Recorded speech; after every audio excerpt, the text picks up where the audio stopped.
किस जग में जितने जुल्म नहीं उतने सहने की ताकत है। दानव के बीच में रहकर सच कहने की आदत है।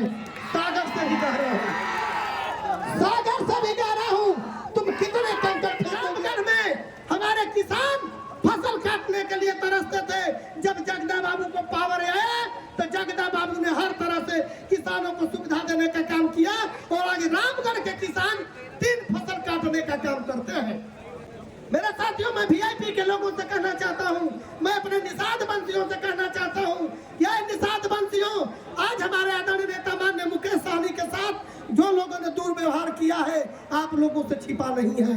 मैं पूछना चाहता हूं कि हमारे नेताजी ने हक के लिए लड़ रहे थे तो उन्होंने हमारे विधायक को तोड़ा, हमारे मंत्री पद को तोड़ा, लेकिन हमारे नेताजी ने कभी निषाद वंशियों के चेहरे पर कभी उदासी नहीं आने दिया। नेताजी ने कहा कि इस जग में जितने जुल्म नहीं उतने सहने की ताकत है। नेताजी ने कहा कि इस जग में जितने जुल्म नहीं उतने सहने की ताकत है। दानव के बीच में रहकर सच कहने की आदत है। सागर से भी कह रहा हूँ, सागर से भी कह रहा हूँ, तुम कितने कंकड़ फेंकोगे, चुन चुन के आगे बढ़ूंगा। तुम मुझको कब तक रोकोगे, तुम मुझको कब तक रोकोगे। ये आदरणीय नेता माननीय मुकेश सहनी ने दिखाया है। निषाद वंशियों, आप लोगों से मैं खास कर कहना चाहता हूं कि ये रामगढ़ की जो उपचुनाव है, खास कर यहाँ निषाद समाज के लिए, वीआईपी परिवार के लिए मर्यादा की लड़ाई है। यह आप लोगों को हर घर में मुकेश सहनी, हर नौजवानों को मुकेश सहनी बनकर लड़ना होगा और भाई अजीत सिंह को जिताकर भेजने का काम करें और कहें कि यदि किसी से कमजोर नहीं है, वीआईपी पार्टी चढ़ बढ़कर आगे ली। और आप लोगों से मेरी उम्मीद है कि आप लोग अपने नेता की मर्यादा, अपने विचार, अपने पार्टी की मर्यादा को घर घर पहुंचाकर भाई अजीत जी को ललटेन छाप पर विजयी बनाकर भेजेंगे। समय का अभाव है, बहुत से लोग हैं, बहुत बहुत धन्यवाद।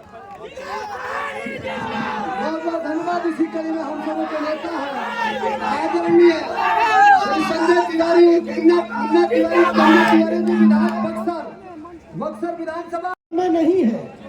आज लड़ने का समय है, आज चिंता करने का समय है।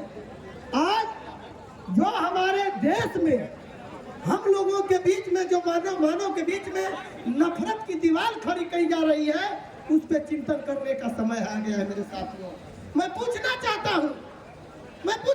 हूँ कि जो हिंदू मुसलमान किनारा लगाते हैं, जो मंदिर मस्जिद किनारा लगाते हैं, जो स्मशान शमशान किनारा लगाते हैं, उनसे मैं पूछना चाहता हूँ कि जब गोरी हुकूमत से जब हमारी लड़ाई चल रही थी, क्या इस देश के लिए अशफाक ने फांसी पर झूले, इस देश के लिए भगत सिंह ने फांसी पर झूले, तो क्या वे हिंदू मुसलमान बनकर फांसी पर झूले?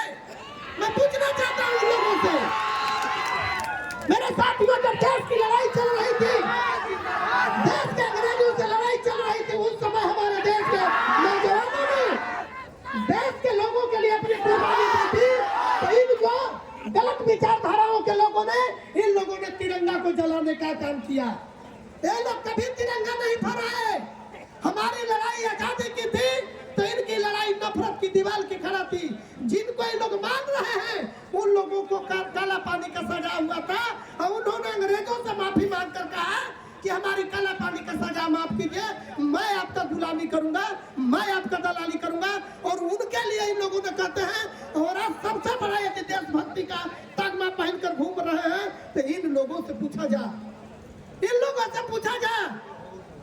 कि जब पाकिस्तान और हिंदुस्तान की लड़ाई चल रही थी, गाजीपुर का रहने वाला अब्दुल हमीद ने यदि युद्ध पोत पर, जो अमेरिका का युद्ध पोत लगा था, यदि छाती में बम बांधकर उस टैंक पर कूदा, तो क्या वह मुसलमान के लिए कूदा? उनसे पूछिए। मेरे साथियों, आप लोगों से मैं बताना चाहता हूँ कि यहाँ के जनता, यहाँ के मतदाता मालिकों, यह आप लोगों के अस्मिता की लड़ाई है, आप लोगों के खुशबू, आप लोगों के मर्यादा की लड़ाई है, आप लोगों के स्वाभिमान की लड़ाई है। जिस